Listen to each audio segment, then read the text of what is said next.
সালাত এমন একটা গুরুত্বপূর্ণ ইবাদত যেটা তাওহীদের পর আল্লাহকে স্বীকৃতি দেওয়ার পরেই যেই বিধানটি আপনার উপর কার্যকর হয়, পতিত হয়, সেটা হলো সালাত। সালাত এমনই একটা ইবাদত যেটার কোনো অজুহাত চলে না, যেটার কোনো অজুহাত চলে না, এইরকম একটা ইবাদত সেটা হচ্ছে সালাত। অন্য অনেকগুলো ইবাদত আছে, একজন না করলে অন্যজনকে দিয়ে করানো যায়, টাকা দিয়ে করা যায়, অন্যকে বলে সেটা করিয়ে নেওয়া যায়। কিন্তু নামাজ এমন একটা ইবাদত যেটার কোনো প্রক্সি চলে না, অন্যকে দিয়ে কাজ হবে না। আল্লাহ তাআলা সেটাও বলেছিলেন, ওয়া'বুদু, তুমি কি করো? ইবাদত করো, হাত্তা ইয়াতিয়াকাল ইয়াকিন, মৃত্যু আসার আগ পর্যন্ত তুমি কি করো? ইবাদত করতেই থাকো। এ একটার ব্যাখ্যা করা হয়েছে। তাহলে মৃত্যুর আগ পর্যন্ত আপনাকে কি করতে হবে? ইবাদত করতে হবে। সেই ইবাদতটির নাম হচ্ছে সালাত। অথচ আজকে আমাদের সমাজে সালাতকে অনেকে অবজ্ঞা করে, কেউ অলসতা করে পড়ে না, কেউ হচ্ছে সমাজে এমন ব্যতিব্যস্ত, নিজের আখের গোছানোর জন্য, নিজের সন্তানদেরকে ভালোভাবে রাখার জন্য ইবাদত, যে ইবাদতটি তার সঙ্গে যাবে সেটার বেলাতেই সে হচ্ছে গাফলতি করে। আজকে আমরা সেটি জানার চেষ্টা করব। মহান আল্লাহ তাআলা যেই কথাটি বলেছেন যে সালাত এমন একটা গুরুত্বপূর্ণ ইবাদত যে ইবাদতটির কোনো প্রক্সি চলে না, আল্লাহকে স্মরণ করা সবচাইতে বড় যে ইবাদত সেটা হচ্ছে সালাত। সালাত পরিত্যাগ করা এটা হলো কুফরি কাজ। এক নাম্বার, সালাত পরিত্যাগ করা হচ্ছে কুফরি। সালাত ত্যাগ করে রাসূল সাল্লাল্লাহু আলাইহি সাল্লাম কুফরি কাজ বলেছেন। হযরত জাবের থেকে বর্ণিত, তিনি বলেন, নবী করিম সাল্লাল্লাহু আলাইহি সাল্লাম বলছেন, বাইনাল আবদি ওয়া বাইনাল কুফরি তারকুস সালাত। রাসূল সাল্লাল্লাহু আলাইহি সাল্লাম বলছেন, বান্দা এবং কাফেরের মধ্যে পার্থক্য হচ্ছে ছেড়ে দাও, সালাত ছেড়ে দাও। আরেকটা হাদিসে রয়েছে যে কাফের এবং মুশরিকদের মধ্যে যে ব্যবধানটা, পার্থক্যটা মাঝখানে, সেটা হচ্ছে সালাত। সালাত যে পড়বে সে হচ্ছে আল্লাহর বান্দা, আর সালাত যে পড়বে না সে হলো কাফের। সাহাবীরা আর কোনো দ্বিধাদ্বন্দ্ব করতেন না, অন্য কোনো ইবাদত নিয়ে এত তাদের একেবারে কঠিনভাবে তারা মনে করতেন এবং কঠিনভাবেই তারা আজীবন চলাফেরা করেছেন যে সালাত পড়লে সে কাফের, না সালাত না পড়লে সে কাফের, আর সালাত পড়লে সে হলো মুমিন। এর ভিতরে আর কোনো কথা বলতেন না। এই জন্য আল্লাহ নবী বলছেন, বাইনাল আবদি ওয়া বাইনাল কুফরি ওয়াল ঈমানি ওয়াস সালাত ফাইদা তারাকাহা ফাকাদ আশরাকা।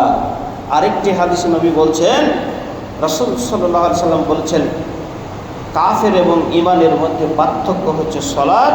ফাইদা তারাকাহা, যে ব্যক্তি সালাত ছেড়ে দিবে সে হচ্ছে ফাকাদ আশরাকা, সে হলো মুশরিক অর্থাৎ কাফের, সে হলো শিরক করবে। এবং আল্লাহ অন্য জায়গায় বলছেন, লা তুশরিক বিল্লাহি ইন্না শিরকা লাযুলমুন আযীম। এই পৃথিবীর মানুষ, তোমরা কেউ শিরক করিও না, এই শিরকের পাপ হচ্ছে কঠিন পাপ। অন্য জায়গায় আরও বলা হয়েছে, তোমাকে যদি জ্বালিয়ে দেওয়া হয়, পুড়িয়ে দেওয়া হয়, তোমাকে দেশ থেকে দেশান্তর করা হয়, সমাজ থেকে বের করে দেওয়া হয়, তোমাকে পরিবার থেকে বের করে দেওয়া হয়, দেশ থেকে অন্য দেশে তোমাকে স্থানান্তরিত করা হয়, তবুও তুমি শিরক করিও না।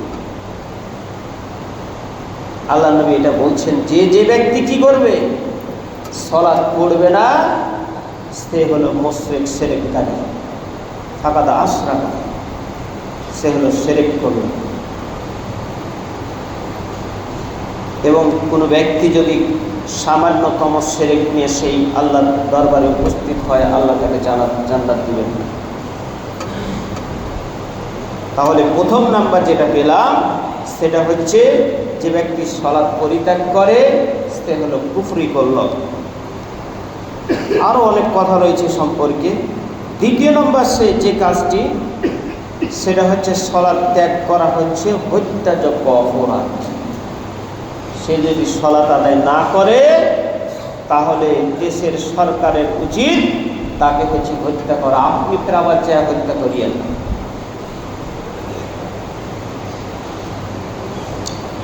فاقتلوا المشركين حيث وجدتموهم وخذوهم واحصروهم واقعدوا لهم كل مرصاد فإن تابوا وأقاموا الصلاة وآتوا الزكاة فخلوا سبيلهم إن الله غفور رحيم।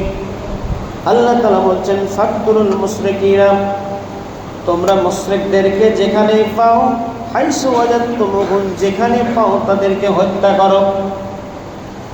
ওয়াখুযু ওয়াহসুরুহুম ওয়াকউদু লাহুম কুল্লু মারসাদ, পাকড়াও করো, অবরোধ করো এবং ওদের সন্ধানে ওয়াকউদু লাহুম কুল্লু মারসাদ, উট পেতে ঘাটে বসে থাকো তাদেরকে হত্যার জন্য।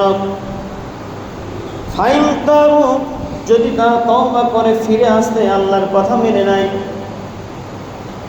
যদি আল্লাহর কথা মেনে নেয়, এরপরে বলছেন ওয়াকামুস সালাত, এবং সালাত প্রতিষ্ঠা করে, ওয়াতুজ যাকাত, এবং যাকাত দেয়, তাহলে তাদেরকে ফাখল্লু সাবিলাহুম, তাহলে তাদেরকে ছেড়ে দাও। তাহলে শর্ত হলো যে যারা শিরক করবে, যারা মুশরিক, যারা কাফের, যারা নামাজ পড়বে না, তাদেরকে তোমরা হত্যা করো যেখানেই পাও, এবং উট পেতে বসে থাকো তাদেরকে হত্যার জন্য। এবং বলে দিচ্ছেন যে ঠিক আছে, তারা যদি মেনে নেয়, আল্লাহর পথে চলে আসে, আল্লাহকে মেনে নেয়, সালাত পড়তে লাগে, আকামুস সালাত, সালাত প্রতিষ্ঠা করতে লাগে, অর্থাৎ কায়েম করে, আর ওয়াতুজ যাকাত, এবং যাকাত দেয়, তাহলে তাদেরকে ছেড়ে দাও, তখন আর মারা যাবে। এর থেকে আমাদেরকে যেটুকু শিক্ষা দিচ্ছেন মহান আল্লাহ তাআলা সূরা তওবা আয়াত নম্বর 5, সূরা তওবা আয়াত নম্বর 5। তাহলে কত বড় অপরাধী যে ব্যক্তি নামাজ পড়বে না, তার শাস্তির চেয়ে এটা। আমি আপনি আছি কোথায়? এটা আমার কথা নয়, সূরা তওবা আয়াত নাম্বার 5, এখানে দেখলেই আপনারা সেটা পেয়ে যাবেন। আরও অনেক ব্যাখ্যা আছে, আমি 2টা জুমায় এই বিষয়টি শেষ করার চেষ্টা করবো ইনশাআল্লাহ। বলেছি অনেক কথা রয়েছে। এরপরে আমাদেরকে এখান থেকে বেরিয়ে আসতে হবে। আল্লাহ তাআলা তার শেষে যে কথাটি বলছেন, ইন্নাল্লাহা গফুরুর রহিম, নিশ্চয় আল্লাহ হচ্ছেন ক্ষমাশীল এবং দয়ালু। আল্লাহ পথ আমাদেরকে দিয়ে দিয়েছেন, তোমরা এই কাজটি করো, এর চাইতে বেশি করতে চাই না। এরপরে 3 নাম্বার যে ক্ষতি যারা নামাজ পড়বে না, 3 নাম্বার, সেটা হচ্ছে আল্লাহ ও রাসূলের জিম্মা থেকে মুক্তি। অর্থাৎ আল্লাহ এবং আল্লাহ রাসূল তাকে আর বুঝবে না, সে হচ্ছে আল্লাহ এবং আল্লাহ থেকে সে মুক্তি পেয়ে গেল। অর্থাৎ তার কোনো আর তোয়াক্কা নেই, তার আল্লাহ তাআলা কিছুই করবে না, তাকে একবারে ছেড়ে দিয়েছে, তুই যাচ্ছিস যা, যেদিকে যাবি যা।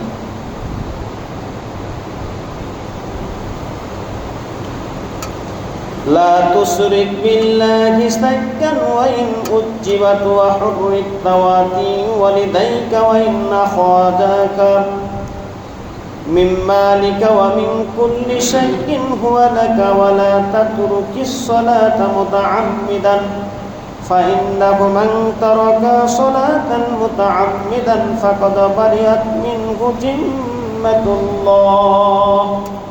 আল্লাহ তাআলা বলেন, লা তুশরিক বিল্লাহি শাইআন।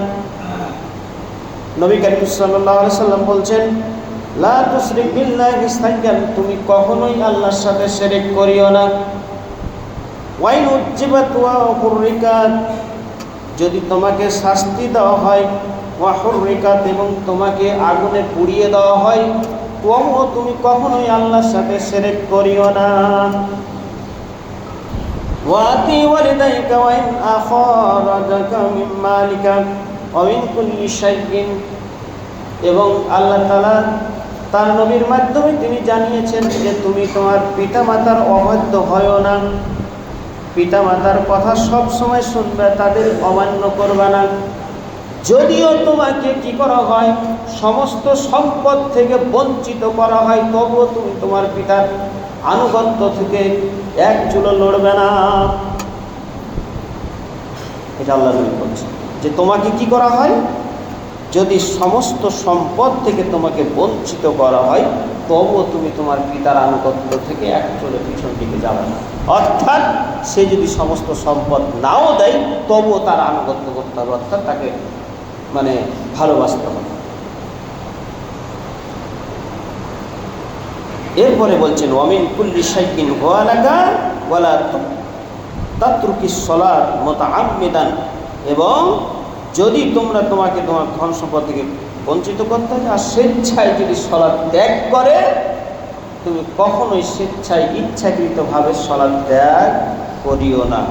যদি করো তাহলে ফাকাদা বারিআত মিনাল্লাহ ওয়া জিম্মাতুল্লাহ, তাহলে আল্লাহ তোমাকে তার জিম্মা থেকে একেবারে বাতিল করে দিবেন। তুমি যেদিকে যা ইচ্ছা তাই করো। তুমি যখন জাহান্নামে যাবে, আল্লাহ তখন তোমাকে কিছুই করবে না। ইচ্ছা তুমি আমার কথা শুনিস।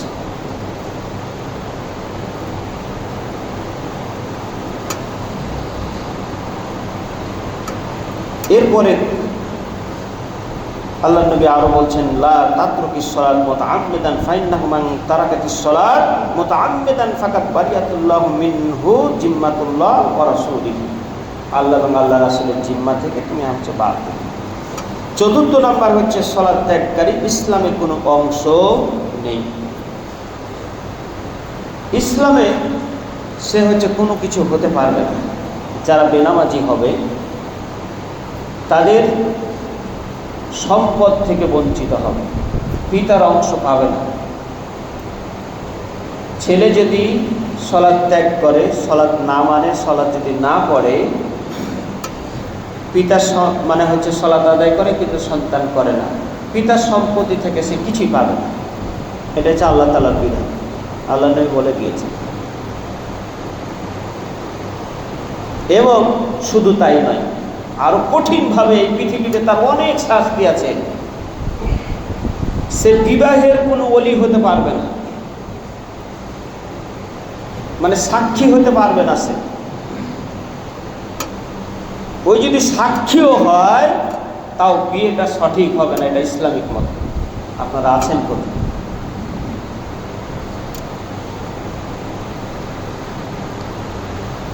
ইমাম আবু হানিফা বলছেন কি জানেন? ইমাম আবু হানিফা বলছেন যে তাকে জেলখানায় বন্দী করতে হবে। ও যদি মেনে নেয়, মেনে চলে যে ঠিক আছে আমি সালাত পড়বো, তাহলে তাকে ছেড়ে দিতে হবে। আর যদি না মানে পড়তে না চায়, তাহলে ওকে জেলখানায় থেকে থেকে আর মৃত্যুবরণ ওখানে শেষ করতে হবে, ওকে আর বের করার সুযোগ নেই। আমার কথা নয়, আজকে সমাজের দিকে তাকিয়ে দেখেন কত যে বেনামাজি আছে, আল্লাহু আকবার, সালাতটাকে কিছুই মনে করে না, অবশ্যই।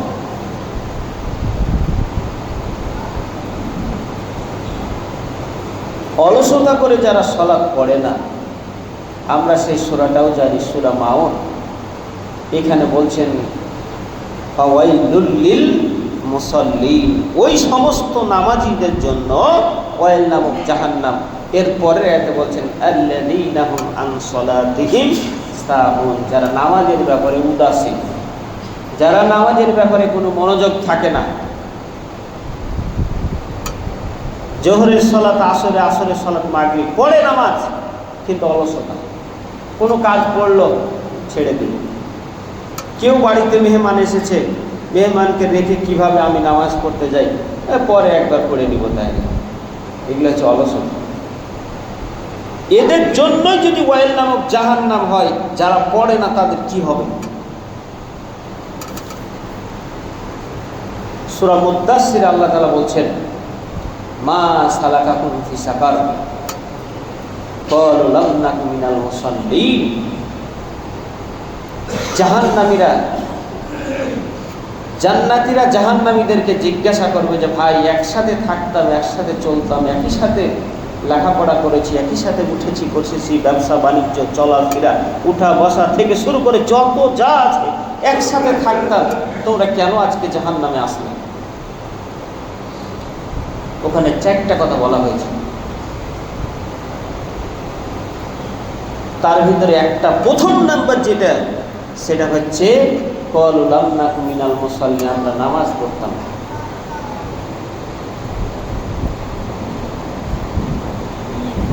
তাহলে 1 নাম্বার যেটা, সেটা হচ্ছে নামাজ পড়তো না। তাহলে নামাজ না পড়লে জাহান্নামে যেতে হবে।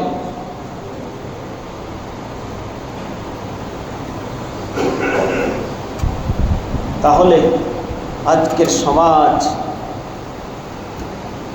যে নামাজ পড়ে না, তার ইসলামে কোনো অধিকারই নেই। ওই পিতার সম্পত্তি পাবে না, বিবাহের হচ্ছে সে ওলি হতে পারবে না, অভিভাবক হতে পারবে না, সাক্ষী হতে পারবে না। এবং বর্তমান ফতোয়া বোর্ড, সৌদি আরবের যারা ফতোয়া বোর্ড এই হাদিসগুলোর উপর রিসার্চ করে যে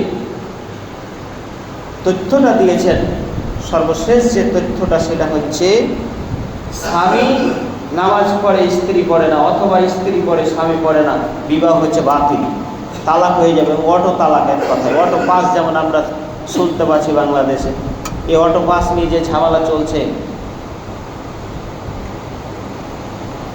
অটো তালাক থাকবে না আপনার, আমার কথা নয়।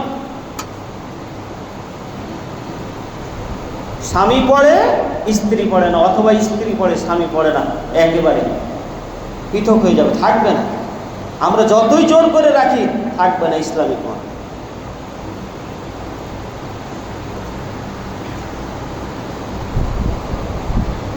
এরপরে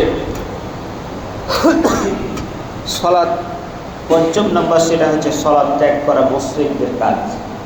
যারা সলাৎ পড়ে না, এটা কার কাজ? মুশরিকদের কাজ। এখন আপনি মুশরিক কি এখন কাফের কি ঈমান কি বেঈমান হবেন, সেটা আপনি চিন্তা ভাবনা করুন। ওয়াত্তাকুহু ওয়া আকিমুস সালাতা ওয়া লা তাকুনু মিনাল মুশরিকিন। এটা আমি বলি নাই, আল্লাহ তাআলা বলছেন। কি সূরা? সূরা আর-রুম 30 নম্বর সূরা, আয়াত নাম্বার হচ্ছে 31। এখানে আল্লাহ বলছেন ওয়াত্তাকুহু, যারা ছেড়ে দেয়, ওয়াত্তাকুহু, তোমরা তাকেই ভয় করো, ও সালাত কায়েম করো, এবং হচ্ছে তোমরা মুশরিকদের অন্তর্ভুক্ত হইও না। অর্থাৎ তোমরা যদি আল্লাহকে ভয় না করো আর সালাত যদি না পড়ো, তাহলে তোমরাই হবে মুশরিক। তারা আল্লাহকে ভয় করে না, সালাতও পড়ে না, এই জন্যই তারা মুশরিক। তাহলে মুশরিকদের কাজ হলো 2টা, তারা আল্লাহকে ভয় করে না, পাশাপাশি সালাত পড়ে না, এই জন্যই আল্লাহ তাদেরকে বলছেন হলো মুশরিক। কেন আপনি যদি নামাজ না পড়ি, যারা পড়েন না, এই আয়াত থেকে আমাদেরকে শিক্ষা নিতে হবে। সূরা আর-রুম আয়াত নাম্বার 31। আমরা অবশ্যই যেন এই কাজটি দেখি বা আয়াতটি দেখেই সিদ্ধান্ত আমরা নিব ইনশাআল্লাহ। আমরা সকলেই যেন 5 ওয়াক্ত সালাত জামাতের সাথে আদায় করতে পারি।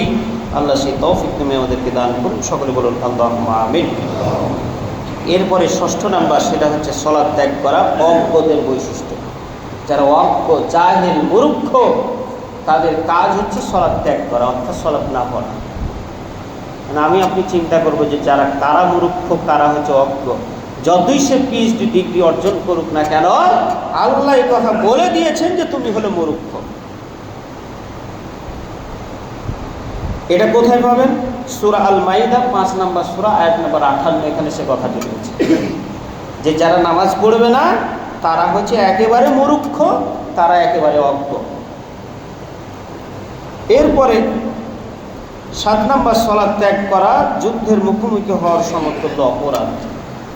এইখানে অনেক লম্বা একটা হাদিস রয়েছে। আল্লাহ নবী যখন যুদ্ধে সাহাবীদেরকে পাঠাতেন, তখন তারা একটা জিনিস দেখতেন যে যেই এলাকাতে, যেই সমাজে, যেখানে হচ্ছে আজান হতো, সেখানে সাহাবীরা যুদ্ধ করতেন, সেখানে যুদ্ধ করতেন না। কারণ সেখানে আজান হচ্ছে মানে সেখানে নামাজ হবে। আর যেখানে হতো না আজান, সেখানে সাহাবীরা যুদ্ধ করতেন। তাহলে এটা হচ্ছে যুদ্ধযোগ্য অপরাধ। এরপরে 8 নম্বর হচ্ছে সালাত পরিত্যাগে আমির বা নেতার বিরুদ্ধে বিদ্রোহ করার অনুমতি। আল্লাহ তাআলা অন্য জায়গায় বলছেন, আমি যদি ক্ষমতা দিই, আল্লাযীনা মাক্কান্নাহুম ফিল আরদি আকামুস সালাত ওয়া আতুজ যাকাত।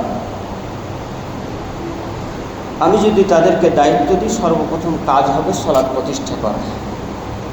আজকে নেতা নেত্রী যখনই তারা দায়িত্ব পাবে, সর্বপ্রথম যে কাজটি হতে হবে সেটা হচ্ছে নামাজ। এটা হলো প্রথম কাজ। এবং আল্লাহ বলছেন যে তোমাদেরকে আমি যখন দায়িত্ব দিব, আপনি একটা পরিবারের দায়িত্ব রয়েছেন, আপনার প্রথম কাজ হবে প্রত্যেককে নামাজের ব্যাপারে একেবারে জোরালোভাবে। আপনি পিতা হয়েছেন, আপনার যেটা দায়িত্ব, কুল্লুকুম রাইন কুল্লুকুম মাসউলুন আন রাইয়াতিহি, প্রত্যেকে দায়িত্বশীল এবং প্রত্যেকেই তার দায়িত্ব সম্পর্কে আল্লাহ তাআলা জিজ্ঞাসা করবেন যে তোমাকে দায়িত্ব দেওয়া হয়েছিল তোমার একজন পরিবারে, তুমি তোমার পরিবারের সদস্যদেরকে নামাজ পড়াতে পারোনি, এই দায়িত্ব সম্পর্কে তুমি জবাব দাও। আপনি একটা কোম্পানির ম্যানেজার, আপনি একটা কলেজের প্রিন্সিপাল, আপনি একটা প্রতিষ্ঠানের প্রধান, যেখানে আছেন দায়িত্ব আপনাকে জিজ্ঞাসা করবেন, আল্লাহ তাআলা ছাড়বেন। তোমাকে দায়িত্ব দেওয়া হয়েছে, তুমি সেই দায়িত্ব পালন করেছো গুণের জবাব তুমি দাও, তারপর তুমি জান্নাতে যাও। অত সোজা না। দায়িত্ব তো আমাদের সমাজে চেয়ে নিচ্ছে, টাকা খরচ করে নিচ্ছে। দায়িত্ব অত সোজা না, আপনাকে আল্লাহ ছেড়ে দেবেন।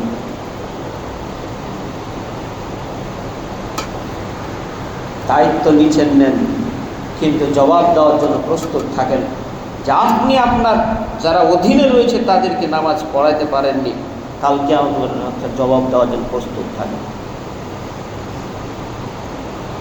এই জন্য যেখানে রয়েছেন, এখানে যারা উপস্থিত আছেন, প্রত্যেকেই যার যার অবস্থান থেকে যেখানে যে দায়িত্বে আছেন, ম্যানেজার রয়েছেন, দায়িত্বশীল রয়েছেন, প্রত্যেকে আপন আপন জায়গা থেকে আপনার যারা কর্মচারী রয়েছে তাদেরকে নামাজের ব্যাপারে তাগিদ দিবেন। সে নামাজ পড়বে না, তাকে কাজ থেকে বাইর করে দেবেন।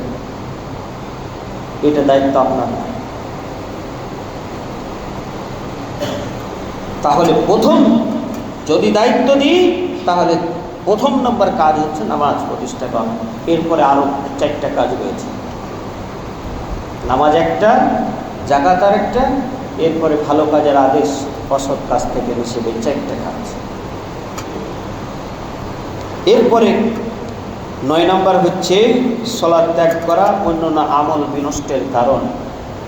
মহান আল্লাহ তাআলা নবীর মাধ্যমে তিনি বলছেন যে আউয়াল মা ইউহাসাবু বিহিল আবদ ইয়াউমাল কিয়ামাত, কাল কিয়ামতের মাঠে সর্বপ্রথম যেটির হিসাব নেওয়া হবে সেটা হচ্ছে সালাত।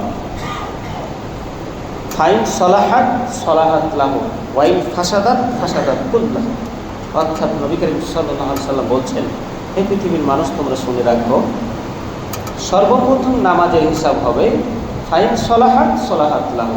যদি তোমার নামাজ ঠিক হয়, আল্লাহ তাআলা সব আমল কিন্তু দেখবেন। ওয়াইন ফাসাদাত ফাসাদাত কুল্লাহু, আর নামাজ তোমার বেঠিক, নামাজ কোনো কাজে নাই, নামাজ তোমার নাই, আল্লাহ আর কোনো আমলই আপনার দেখবেন। হজ করেছেন, জাকাত দিয়েছেন, আরও অনেক কিছু ভালো ভালো কাজ করেছেন, আল্লাহ কোনোটাই দেখবে না। অর্থাৎ এই যে একটা ঘর, যদি ছাদ না থাকে, এই ঘরের ভিতরে যতই ভালো জিনিস রাখেন নষ্ট হবেই। ঠিক নামাজ না থাকলে আপনার যতই আমল থাকুক, আল্লাহ তাআলা এই আমল কবুল করবেন। এটা বলে দিয়েছেন আমাদের। এরপরে 10 নম্বর হচ্ছে সালাত ত্যাগে রিজিক থেকে বঞ্চিত হয়। আমরা রিজিকের পিছনে দৌড় দিচ্ছি, কিন্তু আল্লাহ তাআলা বলছেন অন্য জায়গায় যে ওয়ামান ইয়াত্তাকিল্লাহ ইয়াজআল লাহু মাখরাজা। এরপরে আয়াতে বলছেন ওয়ায়ারযুকহু মিন হাইসু লা ইয়াহতাসিব। হে পৃথিবীর মানুষ, তোমরা কি করে আল্লাহকে ভয় করে চলো। যদি ভয় করে চলো, ইয়াজআল লাহু মাখরাজা, যত তোমার সমস্যা আছে আল্লাহ তাআলা সব সমস্যার সমাধান করে দেবেন। সুবহানাল্লাহ। শুধু তাই নয়, ওয়ায়ারযুকহু মিন হাইসু লা ইয়াহতাসিব। পৃথিবীর মানুষ, তোমরা শুনে রাখো, তোমাকে এমন আমি রিজিক দিব যা তুমি কল্পনা করতে পারবে। কেউ যদি এশার সালাত পড়ে, সে যেন অর্ধেক রাত্রি ইবাদত করল, এরপরে ফজর সালাত আদায় করলো, আল্লাহ তাআলা সারা রাত্রি ইবাদত করার সমান নেকি আল্লাহ তাআলা দান করবেন। সুবহানাল্লাহ। এবং আরেকটা হাদিসে রয়েছে, কেউ যদি ফজরের সালাত পড়ে আল্লাহ তাকে সারা দিন হেফাজত করার জন্য তার জন্য একজন ফেরেশতা নিযুক্ত করে দিবেন, কোনো বালা মুসিবত বিপদ আবার তাকে আক্রান্ত হতে দিবেন না। এটা আল্লাহ তাআলা ওয়াদা করেছেন। মানে আল্লাহর জিম্মায় তিনি নিয়ে নিলেন তা আপনাকে হেফাজত করার। কারণ আপনি যদি ফজরের সময় ঘুমিয়ে থাকি তাহলে আল্লাহর জিম্মায় থাকলাম কীভাবে? বের হয়ে গেল। এবং সবচাইতে বরকত বেশি নাজিল হয় আপনার ইয়ার সময়, ফজরের সময়, মানে সকালবেলা। এখন সকালবেলায় আমরা যদি ঘুমিয়ে থাকি তাহলে রিজিক আসবে কিভাবে? তাই 10 নম্বর, সালাত ত্যাগে রিজিক থেকে বঞ্চিত হয়। অনেকগুলো হাদিস রয়েছে, আয়াত রয়েছে, আমি আর বিস্তারিত সেইগুলি আর বলছি না। আর একটা কথা বলে আমি আমার আজকের আলোচনার ইতি টানব। এরপরে 11 নম্বর, ফেরাউন, হামান, কারুন, উবাই ইবনে খালফের সাথে আপনার হাসর নাসর হবে। বড় বড় নেতা ফেরাউন, হামান, এরপরে কারুন, উবাই ইবনে খালফ, এরা হচ্ছে বড় বড় নেতা। এখন তো নেতা সামান্য একটা বাংলাদেশ, ছোট্ট একটা দেশ, তার একজন নেতা হওয়ার জন্য কত দৌড় ঝাঁপ। তারা ছিল অনেক বড় বড় নেতা, তাদেরকেও আল্লাহ তাআলা ছাড়েন নাই। অবাধ্য হলে আল্লাহ কাউকে ছাড় দেন, কিছু ঢিল দেন কিন্তু ছেড়ে দেন। এদের সাথে এরা একেবারে জাহান্নাম, একেবারে কনফার্ম। আপনিও যদি আপনি নামাজের ব্যাপারে উদাসীন হন, নামাজ না পড়েন, সলাৎকে অবজ্ঞা করেন, অমান্য করে চলেন এবং সলাৎকে বিশ্বাস না করেন, সলাৎ যদি পড়তে না চান, ইচ্ছাকৃতভাবে আপনি সলাৎ ছেড়ে দেন, তাদের সাথেই হাসর নাসর হবে, অর্থাৎ তারা জাহান্নামে যাবে, তার সাথে আপনাকেও আল্লাহ তাআলা ঢুকিয়ে দিবেন।